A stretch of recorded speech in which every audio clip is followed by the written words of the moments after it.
Assalamualaikum warahmatullahi wabarakatuh. Bertemu kembali bersama saya Jenny Oktaviani, CGP Angkatan 9 dari SMP Negeri 2 Solokan Jeruk, Kabupaten Bandung. Pada kesempatan kali ini, saya ingin memaparkan mengenai demonstrasi kontekstual dari modul 1.3A6 PC Guru Penggerak. Untuk membuat suatu PC, kita memerlukan suatu pendekatan, yaitu pendekatan inquiry apresiatif. Pendekatan inquiry apresiatif merupakan pendekatan kolaboratif untuk mengetahui kondisi suatu organisasi atau komunitas dalam mengembangkan perilaku suatu organisasi dan dijalankan dalam suasana yang positif dan apresiatif. Inquiry apresiatif juga mengidentifikasi hal baik yang telah ada di sekolah dan mencari cara bagaimana hal tersebut dapat dipertahankan dan memunculkan strategi untuk mewujudkan perubahan ke arah yang lebih baik.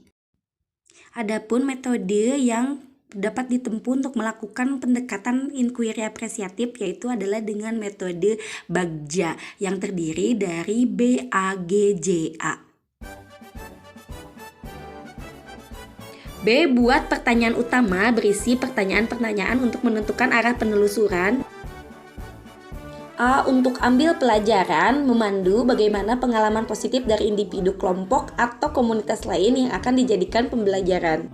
G. Untuk gali mimpi, berupa narasi keadaan ideal jika prakarsa perubahan telah terwujud. J. Menjabarkan rencana, yaitu mengidentifikasi tindakan yang akan dilakukan. Dan A. Atur eksekusi, yaitu membantu transformasi rencana menjadi nyata. Berikut ini adalah visi guru penggerak yang saya buat, yaitu membentuk peserta didik yang jenaka P3, jujur, edukatif, nasionalis, agamis, kreatif, dan adaptif, profil pelajar Pancasila. Adapun prakarsa perubahan yang saya ambil yaitu menciptakan pembelajaran yang kreatif dan menyenangkan. Tahapan Bagja yang saya buat yaitu adalah B. Untuk buat pertanyaan utama, pertanyaan yang saya buat, apa yang harus dilakukan untuk mewujudkan pembelajaran yang kreatif dan menyenangkan. Daftar tindakan penyelidikan yang perlu dilakukan yaitu membaca literatur mengenai kegiatan-kegiatan yang dapat meningkatkan kreativitas peserta didik dan juga kegiatan pembelajaran yang menyenangkan, mencari referensi model serta metode pembelajaran yang menyenangkan bagi peserta didik, serta mengobservasi tingkat kreativitas dari peserta didik. Pertanyaan kedua yang saya buat yaitu adalah apa saja yang dibutuhkan untuk mewujudkan pembelajaran kreatif dan menyenangkan. Daftar tindakan penyelidikan yang perlu dilakukan yaitu adalah dukungan dari warga sekolah, sarpras yang memadai, kolaborasi antara warga sekolah, komunitas praktisi dalam mewujudkan pembelajaran yang kreatif dan menyenangkan. Tahapan yang ketiga dari metode Bagja yaitu A. Untuk ambil pelajaran. Pertanyaan yang saya buat yaitu siapakah yang sudah berhasil, aktivitas apa saja, situasi yang bagaimana, keterampilan apa saja, dan apa sarpras yang dibutuhkan. Daftar tindakan yang perlu dilakukan yaitu mencari contoh nyata bagaimana pembelajaran yang dapat meningkatkan kreativitas serta menyenangkan, melakukan wawancara supaya pengalaman, pendapat guru atau stakeholder sekolah, dan juga keterampilan berkolaborasi, berinovasi, serta berpikir based asset.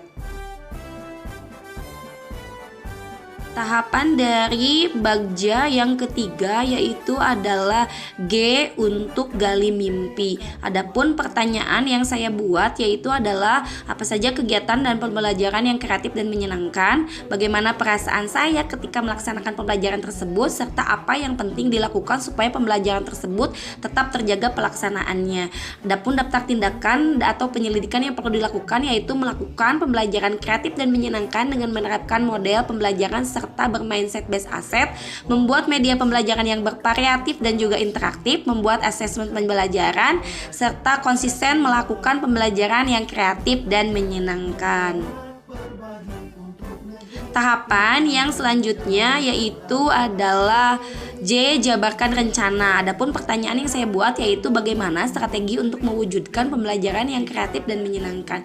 Daftar tindakan atau penyelidikan yang perlu dilakukan yaitu adalah memastikan kesiapan sarpras, membuat rancangan kegiatan pembelajaran yang menunjukkan kreativitas serta menyenangkan, melakukan pengawasan, serta melakukan refleksi, evaluasi, dan umpan balik terhadap pembelajaran yang telah dilaksanakan. Tahapan yang terakhir adalah atur eksekusi. Saya membuat pertanyaan yaitu peserta didik jenjang manakah yang menjadi sasaran dari pembelajaran ini, siapa saja yang terlibat, dan kapan pembelajaran kreatif menyenangkan ini dilaksanakan. Daftar tindakan penyelidikan yang perlu dilakukan yaitu semua jenjang kelas, guru peserta didik akan sejawat dan dilakukan setiap hari. Demikian pemaparan mengenai demonstrasi kontekstual dari saya. Terima kasih. Wassalamualaikum warahmatullahi wabarakatuh.